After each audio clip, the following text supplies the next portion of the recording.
Hey everyone, today I'm coming to you from my typical workbench here, and we're going to be talking about Ryobi batteries.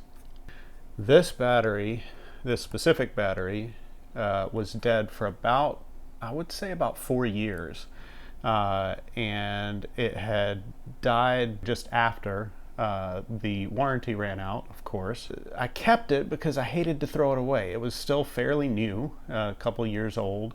It just died one day. It wasn't like it slowly declined or anything like that. It worked, and then I went to plug it in to charge it, and it returned the error code, and it wouldn't charge. So it went from completely working to just dead. So I knew something had to be fixable about this.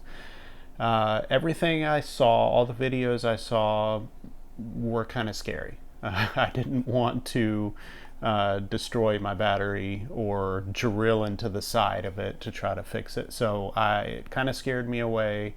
I just kept it sitting on a shelf for a very long time, and then eventually decided, okay, I can't hurt it anymore, so I may as well try to fix it. So I'm going to show you what I did.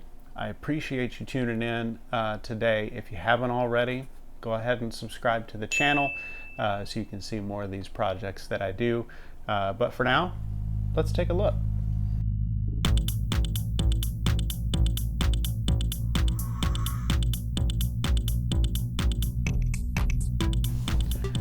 I do want to let you know that you are going to void the warranty on this battery by doing this. So if the battery is still under warranty, go ahead and use the warranty. There's no reason you shouldn't. But if that's not the case, let's go ahead and take a look at this. What you're going to need for this project is your dead battery, a good battery, fully charged, 2 pieces of wire. Use 2 different colors just to keep them straight. A flat surface that you can work on. I'm using my son's little table here. Some black tape.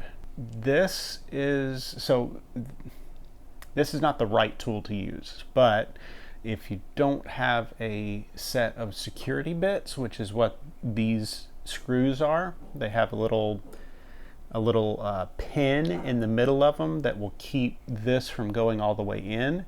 But if you don't have one of those sets, this is going to be your next best thing. There's just a little workaround that you got to do to take it apart, and I'll show you how to do that. So what I did was I took a small kind of precision flathead screwdriver and actually broke that pin off. A few of them didn't want to come off like that, so you can't do anything with those. And then you take your hex driver and just kind of work it in there as best you can, and a lot of times you can get that screw to come out. These 3 are just open, but this screw has a little rubber cover over it, so you can just take a knife and pop that out on the dead battery, not on the good battery. One more screw right in the top there.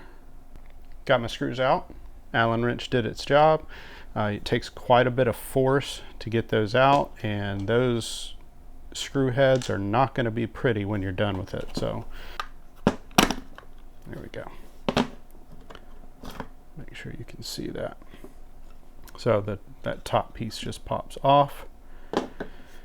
Now we're left with the battery pack, which is under here, your circuit board there, and then you've got these 2 points here that so I don't know if you can see that this metal point here and this metal point here, those 2 connect directly to the batteries, and they bypass this circuit board.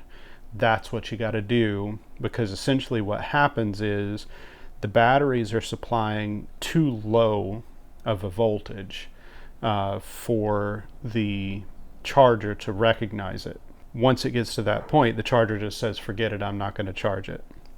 So what you have to do is you have to bring those batteries up to a certain level so that the charger will recognize it. And the way that you do that is you hook it to a good battery. So you're going to take, I'm going to set this aside real quick.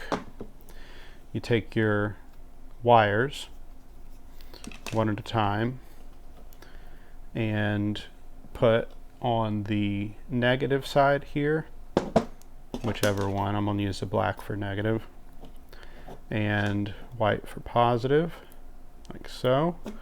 And then you tape them to it. The only reason you tape them to it so that you have free hands to do the rest of the wiring up.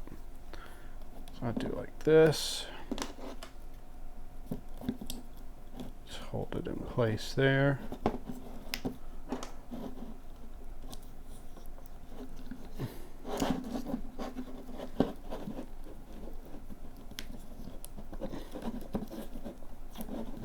Just wrap it around real tight to make sure I got good contact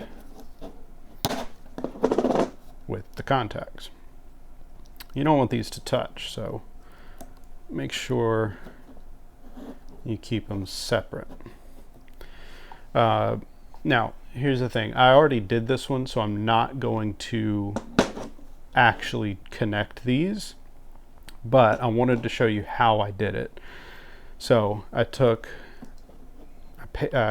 taped them to here. So I take my positive lead and I connect it to this plate and basically just hold it in place. And the negative one, I connect it here. And I probably held them for a full minute, just letting a little bit of charge trickle from the good battery to the bad battery. So once you've done that, go ahead and stick your top back on. Don't put any screws in it yet and put it on your charger. The first time I did it, I hadn't left it on long enough and it didn't charge. So it was a little disheartening because I didn't really expect it to work because it had been dead for so long, but it was still a little disheartening. So I put it back. I said, well, I'll try again. I put the wires back on it for another probably minute or so, and then stuck it on the charger, and it charged right up and has done so ever since. Basically, I just make sure I charge it before it gets all the way dead. That way, I'm not dropping below that threshold. So super excited that it worked. I've been using this for probably a few months now without any issue. So yeah, it works now. Then you just have to put your screws back in. Again, much easier task if you have the right tool, but the Allen wrench worked okay for me. So I was able to get those out and then back in again without any issue. Take your wires off your good battery because you don't want that to turn into a bad battery. And then you're all set. Hope this worked for you. Like I said, I was really frustrated with this battery dying so quickly. And I obviously, looking around on YouTube, I see that there's a lot of people that have that same issue. So if that helped you out, if you were able to restore a battery, like the video, let me know about it in the comments, subscribe to the channel if you haven't already, and I hope to see you around again real soon. Thanks a lot.